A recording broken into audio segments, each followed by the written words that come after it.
Well, good morning. Welcome to another Wednesday's Word.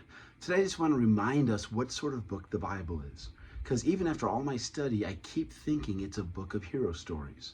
I don't think that when I'm really thinking about it, but that's kind of my default. I want to look to David and Abraham and Samson, all these people, and let them be my heroes and role models. But even this morning, as I was reading through 2 Samuel, I'm reminded again that these people, men and women, are not our heroes. Jesus is. Just read this morning, David is finally king. Saul has died. His armor bearer and him both fell on their swords. His son Ashibethash, I think I said that right, was trying to take over and then was beheaded by his own followers. They bring David his head. He puts to death the people who bring him his head, and he's finally king. They start going about how long he's going to be ruling. And then almost as a footnote, they start saying, oh yeah, and then David started taking a lot of other wives and having a lot of other kids and amassing treasure. It's just a little footnote, but it just struck me.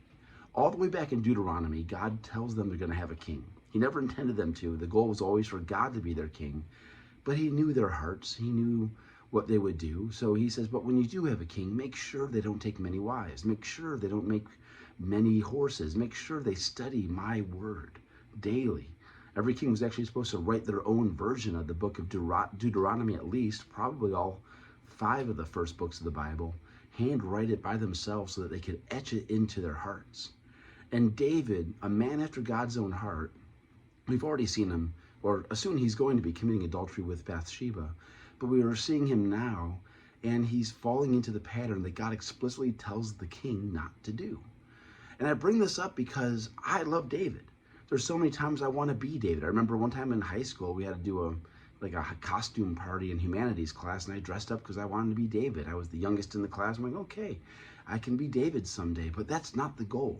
The goal of the Bible is not to teach you to be a giant slayer like David or a sea parter like Moses or a wave walker like Peter.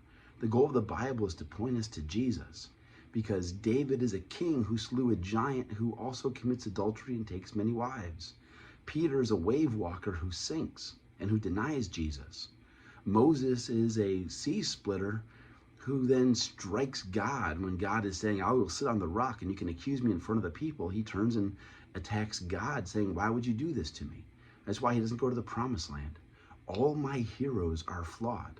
The same is very true in real life. I look to my parents, I look to cultural leaders, even with the death of Tim Keller, and we see that all of our heroes are not perfect people. And I think there's something good to remember about that.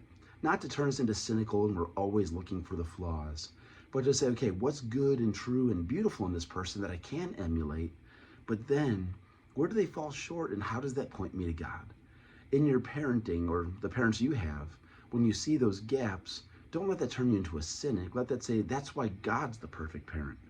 In your relationships, think that's why God's the perfect spouse, the perfect friend. And you look at your own efforts of self-salvation, you think, now that's why God's the perfect Savior.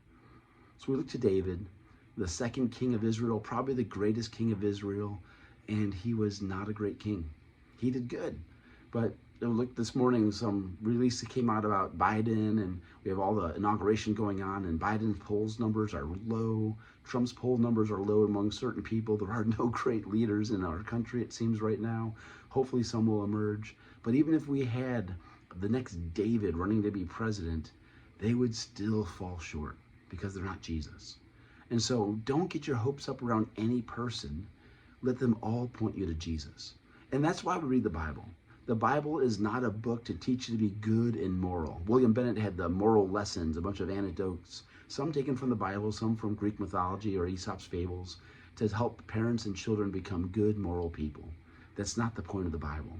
The point of the Bible is to point you to Jesus. And we'll meet some good and broken people along the way, but the person we're intended to meet is Jesus himself. And I pray that you do meet him in your readings this week. God bless.